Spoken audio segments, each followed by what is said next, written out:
নমস্কার বন্ধুরা, শিলার রান্নাঘরে সবাইকে স্বাগত। আশা করি আপনারা ভালোই আছেন, আমিও ভালো আছি। আজকে আমি তৈরি করছি তেলকই। সঙ্গে থেকে পুরো রেসিপিটা দেখুন আমি কিভাবে তৈরি করছি এই তেলকইয়ের রেসিপিটা। কই মাছটা কেটে ধুয়ে রেখেছি, এবার পরিমাণ মতো লবণ দিয়ে দেব, মাখিয়ে দেব, দিয়ে একটু মাখিয়ে দিতে হবে। জিরে লঙ্কা বেটে নেব,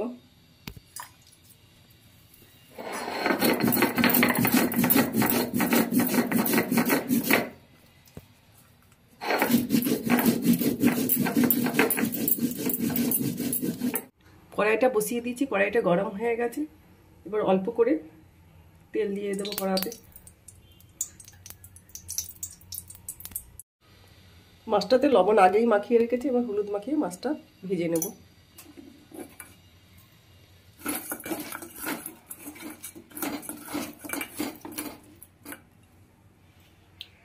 মাছটাকে হালকা করে ভেজে নেব।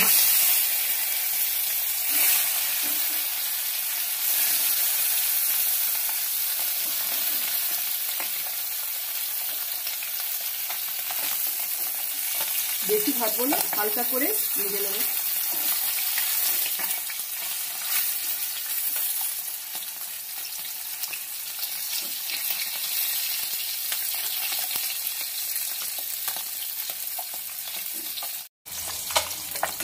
মাছটা হালকা করে ভাজা হয়ে গেছে, এবার তুলে নেব।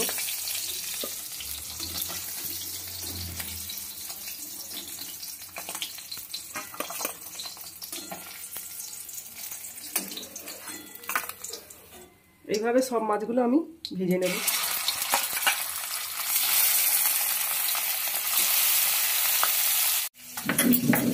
আমি প্রতিদিনই চেষ্টা করি সিলে বেটে রান্না করে দেখানোর। সিলে বাটা মশলার স্বাদ আলাদা হয়। আমার এই রেসিপিটা দেখে বাড়িতে তৈরি করে নিই, খুব ভালো লাগে গরম ভাতের সঙ্গে। সব ভাজা হয়ে গেছে, ওই তেলের মধ্যেই, তেল আর দেবো না, তেজপাতা আর টমেটো একসঙ্গে দিয়ে দেবো। একটু নাড়িয়ে দিয়ে নরম করে নেবো টমেটোটাকে।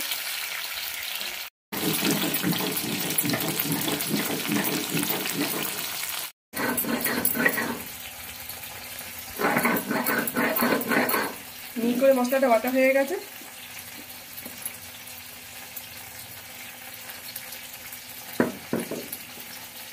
এবার তুলে নেব।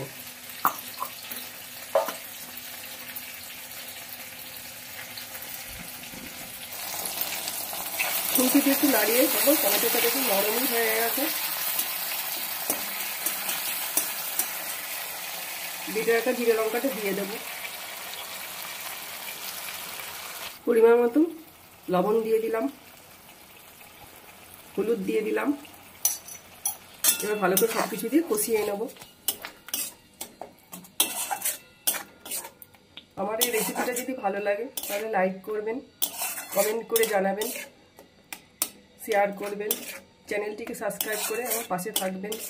ফেসবুক পেজ শিলার রান্নাঘর পেজটিকে ফলো করে আমার সঙ্গে থাকবেন, যাতে আমি একটু এগিয়ে যেতে পারি।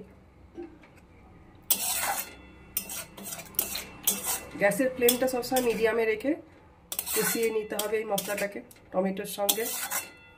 যত সুন্দর কষানো হবে তত সুন্দর স্বাদ হবে এই মাছের।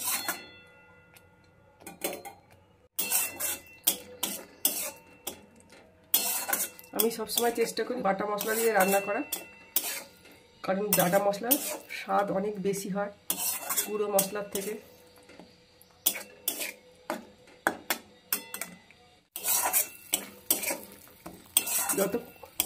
যতক্ষণ মশলা থেকে তেল না ছাড়ছে ততক্ষণ সমানে কষিয়ে নেব।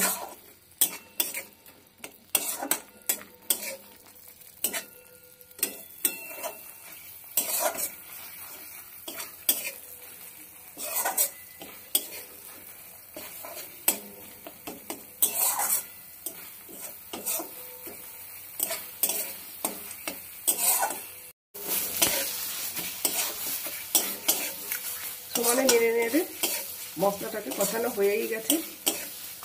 এবার এর মধ্যে অল্প সামান্য জল দিয়ে দেবো। গ্রেভিটা যেরকম করব সেরকম পরিমাণে জল দিলাম।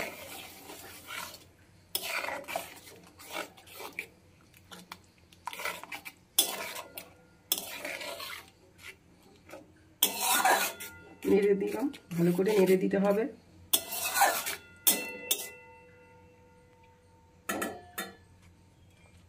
এবার এর মধ্যে হালকা ভেজে রাখা কই মাছটা দিয়ে দেবো।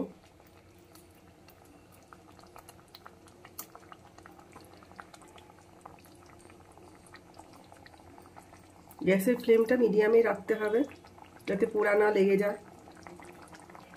মাছ দিয়ে ভালো করে ফুটিয়ে নেব।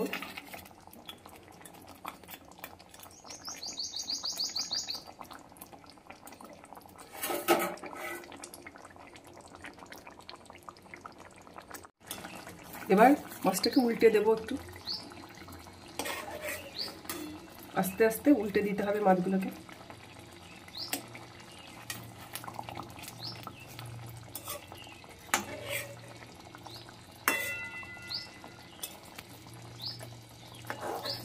গরম ভাতের সঙ্গে দুর্দান্ত লাগে। আমার এই রেসিপিটা দেখে তৈরি করে নিন।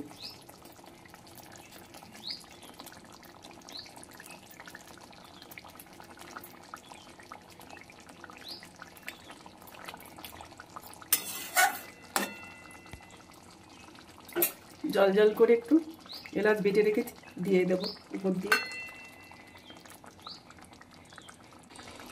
একটু চিনি দিয়ে দেবো, যারা চিনি খেতে ভালোবাসে না চিনিটা স্কিপ করে গেলেও হবে। একটু ঘি দিয়ে দেবো।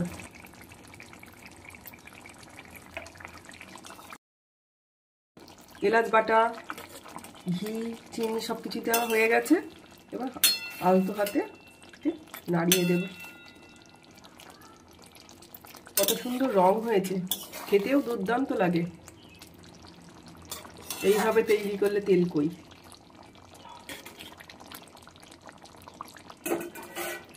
গ্যাসটা এবার বন্ধ করে দেবো।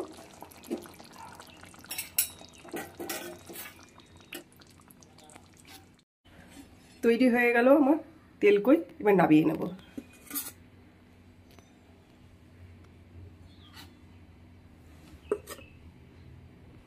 আমার এই রেসিপিটা দেখে বাড়িতে তৈরি করে নিন, দারুণ লাগে গরম ভাতের সঙ্গে খেতে এই তেলকই।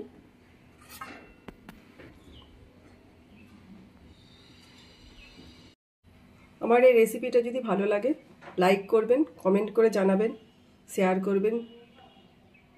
ভালো থাকবেন, সুস্থ থাকবেন, আমার পাশে থাকবেন। দেখা হচ্ছে অন্য কোনো রেসিপি নিয়ে আপনাদের সঙ্গে। ধন্যবাদ।